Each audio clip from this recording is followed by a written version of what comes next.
Praise the lord. అనేకసార్లు దేవుడు మనల్ని హెచ్చరించిన ఆ హెచ్చరికలు పట్టించుకోకుండా పాపములో కొనసాగుతుంటాం. సంసోను కూడా 3 సార్లు తన బలం ఎక్కడుందని అబద్ధం చెప్పినప్పుడు ఫిలిస్తీయులు నీ మీద పడుచున్నారు అని దెలీలా చెప్పి బంధించే ప్రయత్నం చేసినా అతనిలో రియలైజేషన్ రాలేదు.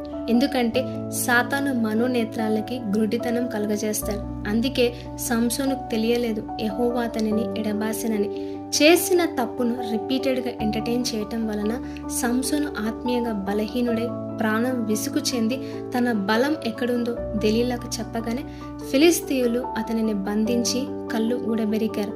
దేవుని వాక్యం సెలవిస్తుంది, అతిక్రమములను దాచిపెట్టువారు వర్ధిల్లరు, వాటిని ఒప్పుకొని విడిచిపెట్టువారు కనికరం పొందునని. చేసిన తప్పును తిరిగి చేయకుండా శోధనను జయించుటకు శక్తినిమ్మని ఎప్పుడైతే ప్రార్థిస్తామో శోధనను తప్పించుకునే మార్గం కూడా ఆయన చూపిస్తాడు. ఆమేన్.